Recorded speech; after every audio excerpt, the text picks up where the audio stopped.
Om Shanti. Good morning, सुप्रभात। आज ठंडी ठंडी पवन लेते हुए आज हम सभी अव्यक्त मूल्य का चिंतन मंथन करेंगे। 15 मिनट की वीडियो रहेगी। सार में विस्तार, अ, विस्तार को सार में करेंगे, सार में विस्तार करेंगे। और आज की मुरली जो है, ये मुरली है कल और आज अव्यक्त मुरली, दो भाग में इसको हम सभी चिंतन मंथन कर रहे थे क्योंकि मुरली लंबी है। अव्यक्त बाप दादा की अव्यक्त मुरली 2 जून 1977 की मुरली है और मुरली का टाइटल है सर्व आत्माओं के आधार मूर्त, उद्धार मूर्त और पूर्वज ब्राह्मण सो देवता है। ठीक है, सर्व आत्माओं के आधार मूर्त, उद्धार मूर्त और पूर्वज आत्मा जो है ब्राह्मण सो देवता है। कितनी सुंदर टाइटल बाबा ने आज दी है। और आज की मुरली में सचमुच इतनी दिल को छूने वाली मुरली है। तो हम थोड़े से सार में विस्तार करना चाहेंगे। आज इस संगम युग पर वो कितने भाग्यवान बच्चे जो भगवान ने, शिव बाबा ने डायरेक्ट ब्रह्मा मुख वंशावली ब्राह्मण का टाइटल देते हुए जो ब्रह्मा बाबा को शिव बाबा ने उनके द्वारा उन बच्चे भाग्यवान आत्माओं को एडॉप्ट किया, हमें नया जीवन दिया, हमें ब्राह्मण का टाइटल दिया। हम ब्राह्मण जो हम जो ब्राह्मण बनने के बाद भगवान ने हमें शूद्र की चीज़ों से हमें किनारा कराया। शूद्र का चीज़ मतलब यहाँ जात बात की नहीं, हमारे रहन सहन खान पान की ये शूद्रता है। इससे हमें बाबा ने किनारा कराया। जो हमारी बोल विचार, जो नेगेटिव चलते थे, बैड चलता था, ये शूद्र है। इस शूद्र चीज़ों को बाबा बाबा ने हमें इससे किनारा कराया। हमारा तामसिक भोजन कुछ भी हो जिससे ब्राह्मण नीचे जिससे ब्राह्मण की स्थिति नीचे न गिरे, ऐसे चीज़ों से हमें बाबा ने किनारा कराया। तो हम कितने भाग्यवान बच्चे हैं जो बाबा ने हमें इतना इस संगम युग पर हमें पॉजिटिव संकल्प पॉजिटिव संकल्प को शिक्षाएं दी कि किस तरह हमारे पॉजिटिव संकल्प अ, सदा रहनी चाहिए। हमारे जो निगेटिव संकल्प चलता था, व्यर्थ संकल्प चलता था, हमें ये भी पता नहीं कि नेगेटिव संकल्प क्या है, पॉजिटिव संकल्प क्या है, व्यर्थ संकल्प क्या है। हाँ, हमें एक ज्ञान में आने के बाद पता चला कि वास्तव में इस संकल्प पॉजिटिव नेगेटिव व्यर्थ क्या है, आज बाबा ने हमें बताया। हाँ, आवश्यक संकल्प क्या है, आज हमें बाबा ने ये बताया। तो आज संकल्प ही नहीं, बाबा ने हमें संकल्प पॉजिटिव संकल्प ही नहीं, बाबा ने हमें अ, इतने श्रेष्ठ विचार का ज्ञान दिया कि हम श्रेष्ठ विचार का ज्ञान और हमें श्रेष्ठ स्थिति का ज्ञान, हम जितना श्रेष्ठ विचार करते हैं औरों को हम कल्याण की भावना से देखते हैं, हमारी दृष्टि वृत्ति कृति में जो हमारी परिवर्तन हो रहे हैं, उससे हमें ये महसूस होता है कि हम कितने भाग्यवान हैं। भगवान ने हमें कितनी उच्च दर्जा में रखा हुआ है। आज बाबा ने जो पूर्वज आत्मा के बारे में जो हम बच्चों को ये ज्ञान दिया, तो मैं जो चिंतन कर रहा था कि अगर हम इस अभी संगम युग पर जब हम आत्मिक दृष्टि से हम एक दूसरे को देखते हैं, तो हम भाई भाई की वहाँ भाई भाई की भावना इमर्ज हो जाती है। भाई भाई की दृष्टि से हम देखते हैं और भाई भाई की दृष्टि से हम जब देखते हैं, हमारे सारे अपवित्र विचार सब खत्म हो जाते हैं। जब हम एक दूसरे को भाई भाई आत्मा भाई भाई की दृष्टि से देखते हैं, तो हमारे अपवित्र विचार अपवित्रता सोच सब खत्म हो जाती है और प्यार सम्मान इमर्ज हो जाता है एक दूसरे के प्रति। लेकिन मैं लेकिन अगर हम पूर्वज आत्मा में हम आत्मा भाई भाई की तुलना करते हैं, भाई की तुलना करते हैं, तो इसमें दोनों में थोड़ा सा मैंने इसको मतलब महसूस किया, क्योंकि आत्मा जब अब लौकिक में भी देखा जाए, भाई भाई से तो प्यार रहता है, लेकिन कहीं ना कहीं लौकिक में जीवन में देखिए, भाई भाई में ईर्ष्या होती है। तो ऐसे ही ज्ञान में भी ब्राह्मण बच्चों में कई बच्चे, हालाँकि सब बच्चे नहीं, कई बच्चे में ईर्ष्या ईर्ष्या ईर्ष्या उत्पन्न होती है। क्योंकि क्योंकि जैसे लौकिक में अ, 2 भाई रहते हैं और उस भाई के पास अधिक धन रहता है, वो उन्नति करते हैं, तो हमारे पास कम धन रहता है, हम उन्नति नहीं कर पाते, तो हमारी ईर्ष्या उस भाई के प्रति ईर्ष्या जगती है। देखो, ईर्ष्या ही नहीं, झगड़ा भी होता है, जैसे ज़मीन के विषय में लेकर, माँ-बाप के विषय में लेकर, आपस में झगड़ा कर भाई-भाई की दृष्टि से। तो इसी इसी इसी उदाहरण देते हुए बाबा हम बच्चों को कह रहे हैं कि भाई-भाई की दृष्टि से भी कहीं न कहीं ईर्ष्या, ये मेरी भी चिंतन-मंथन है। तो भाई-भाई की ईर्ष्या ईर्ष्या में भाई-भाई की भी जब दृष्टि से हम देखते हैं, तो हमारे सद्भावना रहती है, सम्मान रहता है, प्रेम रहता है, लेकिन कहीं न कहीं ईर्ष्या ईर्ष्या की भावना रहती है। लेकिन अगर पूर्वज आत्मा की भावना से हम देख बाबा ने जो हमें आज पूर्वज आत्मा का जो टाइटल दिया, सम्मान दिया है, ये सबसे बड़ी सोमान है, सबसे बड़ी उच्च स्थिति बनाने की सोमान है। क्योंकि पूर्वज आत्मा माना देने वाला, सदा देने वाला। आप आप देख आप जैसे घर में भी देखिए, हमारे कोई भी पूर्वज हो, वो हमें कितना प्यार देते हैं। जैसे माँ देखो अपने बच्चों को कितना प्यार बाँटते हैं। सदा उनके पास उन उनके अंदर देने के भावना रहते हैं। पिता आपको देखो बच्चों को देने के भावना रहता है ना? तो ये पूर्वज जो बाबा ने हमें जो आज टाइटल दिया, ये पूर्वज मतलब सदा देने का भाव, कल्याण कल्याण की भाव, ठीक है? आज दुनिया में पूर्वजों का कितना मतलब अभी इस कलयुग में पूर्वजों का कितना गायन है ना? जो श्राद्ध जैसे स्थूल में भी देख लो आप, श्राद्ध जो मनाता है, वो किसके लिए? पूर्वजों के लिए भोग लगाते हैं, है ना? भोग खिलाते हैं पूर्वजों के लिए। तो देखो, जो भी करते हैं, जैसे देखो आज दुनिया में कोई भी मतलब वस्तु हो, स्थान हो, चीज़ें हो, तो क्या कहते हैं, ये मेरी पूर्वज की है। हाँ, उसको कितना संभाल के रखते हैं, है ना? उस चीज़ों से कितना प्यार करते हैं, ये मेरे पूर्वजों की है। जैसे आज दुनिया में कोई भी त्योहार मनाते हैं, तो पूर्वजों के हिसाब से मनाते हैं। हमारे पूर्वजों ने ये त्योहार ऐसे किए थे, हम पूर्वजों के ही फॉलो करेंगे। तो वो पूर्वज कौन? वो पूर्वज बाबा कहते तुम ही हो। हाँ, हम वो स्थूल से मनाते हैं त्योहार, हम सूक्ष्म से मनाते हैं। चाहे होली हो, चाहे दिवाली हो, चाहे राखी हो, उन्हें वो अर्थ नहीं पता है। हमने ही बीज बोए हैं इस संगम युग पर। हम सूक्ष्म में मनाते हैं, वो स्थूल में मनाते हैं, क्योंकि उन्हें वो ज्ञान नहीं है। राखी का अर्थ नहीं पता, दिवाली का अर्थ नहीं पता, होली का अर्थ नहीं पता। बाबा ने हमें कितने सुंदर ज्ञान दिया। आप सभी बाबा के बच्चे जानते हैं, होली हम मनाते हैं, बाबा के बच्चे राखी मनाते हैं, दिवाली मनाते हैं, दशहरा मनाते हैं। इसका अर्थ नहीं पता किसी को, लेकिन बाबा के बच्चे अभी संगम युग पर हम सब पूर्वज आत्मा हैं। हम हम जो यहाँ सूक्ष्म में मनाते हैं त्योहार, वो स्थूल में मनाते हैं। आज बाबा ने कल्प वृक्ष को आप देख लो, कल्प कल्प वृक्ष में देखे, पूर्वज माना बीज, तना।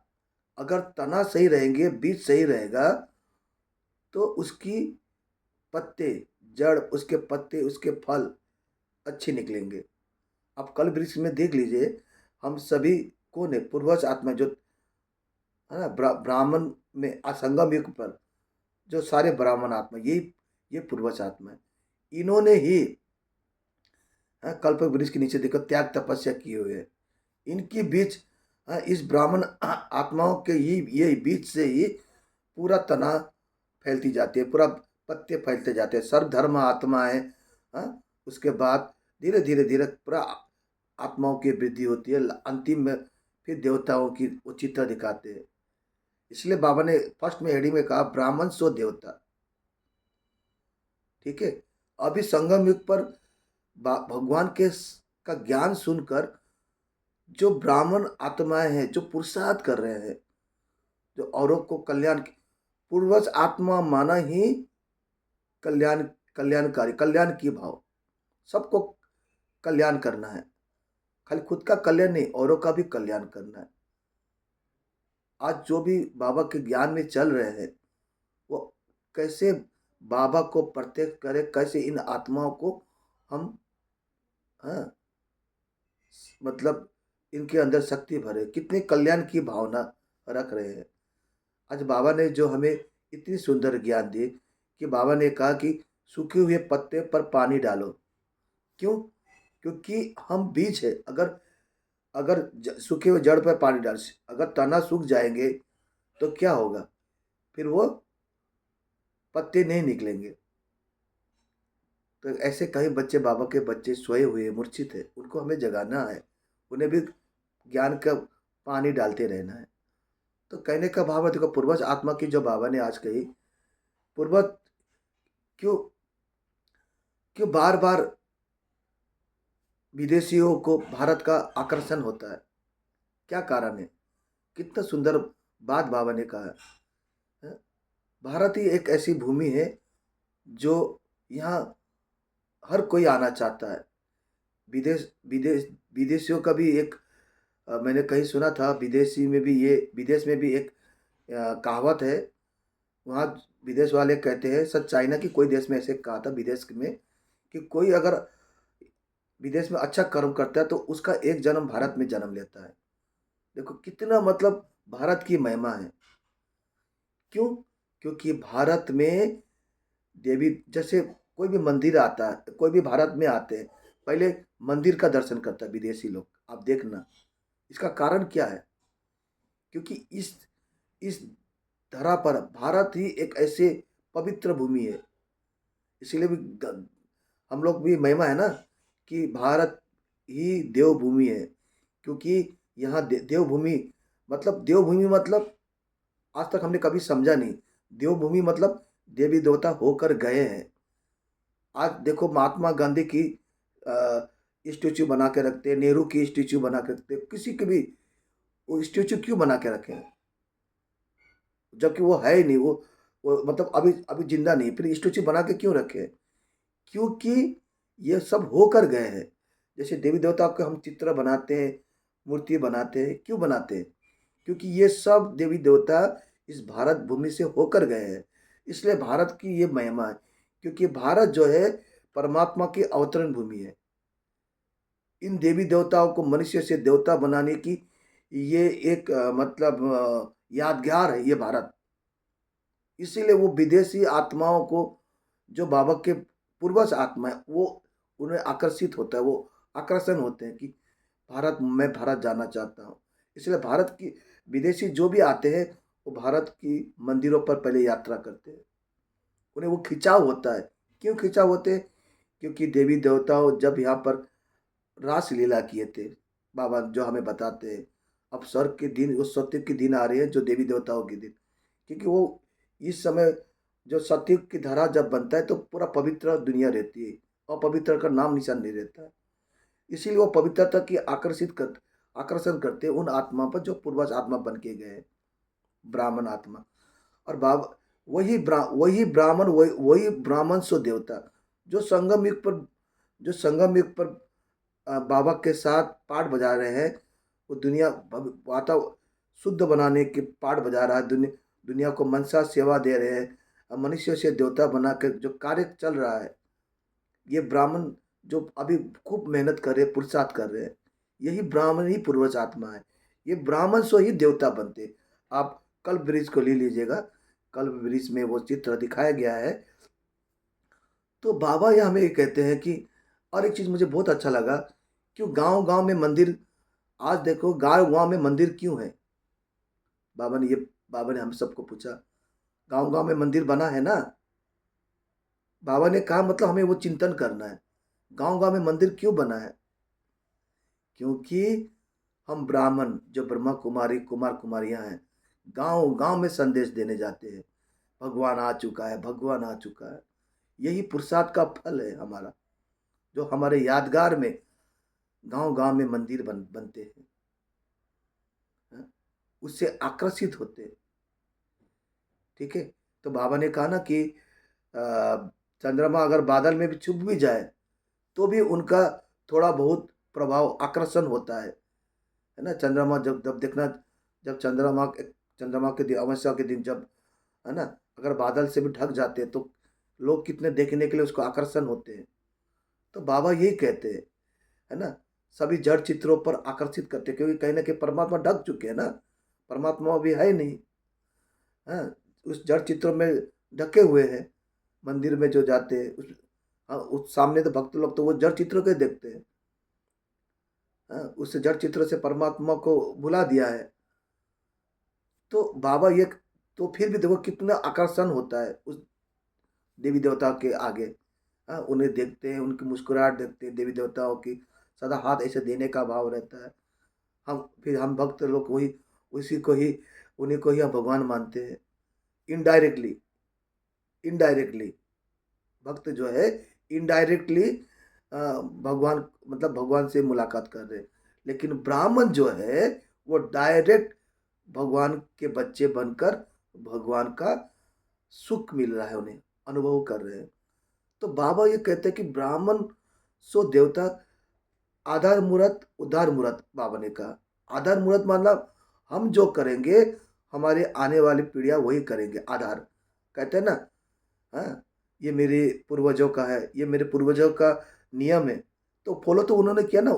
ये मेरे, ये मेरे आधार है, मेरे पूर्वज आधार है। आधार मूरत मतलब यही, आधार मूरत मतलब हम जो करेंगे वो वही करेंगे। हमारे कोई भी घर, अगर देखिए, घर के अगर कोई बड़ा भाई है, तो बड़ा भाई अगर माँ बाप नहीं है, अगर घर में कोई बड़ा भाई है, तो उसके ऊपर कितना जिम्मेवारी रहता है घर चलाने का, है ना। उसी ठीक उसी तरह, है ना, तो ये आधार अर्थ यही है कि हम जो अभी ब्राह्मण बच्चे जो ब्राह्मण बनकर आधार, है ना, मैं अगर अच्छे कर्म करूं, मैं अगर अच्छे, मतलब मतलब राह में चलूं, तो मेरे जो भी भाई बहन है वो भी वही राह पे चलेंगे। तो आधार मतलब यही है, मैं जो करता हूँ वो भी वही करेंगे। और उद्धार मूर्त, हम सबका उद्धार करना है, सबका कल्याण करना है, यही भावना होनी चाहिए। तो यही जो कल्प वृक्ष में दिखाया है, यही हम सभी ब्राह्मण, हम आधार मूर्त हैं, जो कल्प वृक्ष के तने में दिखाते हैं। कल इसका हम योग करेंगे इसके विषय में, अमृत वेले। वो ब्राह्मण ही बीज रूप है, तन बीज है, तना है, आधार मूर्त है। यह यहाँ आधार मूर्त और उद्धार मूर्त। हाँ, हम आधार मूर्त भी है, उद्धार मूर्त भी। हम औरों को कल्याण, हमारे द्वारा ही और सबका कल्याण होना, धर्म आत्माओं का, हाँ, सभी देवी देवताओं का, जितने भी आत्माएं, क्योंकि संगम युग में परमात्मा आकर परमात्मा के बच्चों को ब्राह्मण का टाइटल देकर उन्हें ब्रह्मा मुख वंशाली बनाकर उन्हें आधार मूर्त उद्धार मूर्त बनने का प्रेरणा बाबा ही देते हैं, कोई देहधारी नहीं देता। और यही यही पूर्वज आत्मा कहते हैं। ठीक है, इसीलिए बाबा कहते हैं ब्राह्मण सो देवता, ब्राह्मण ही देवता बनते हैं अभी यहाँ पर जो पुरुषार्थ करते हैं। तो धन्यवाद। ओम शांति।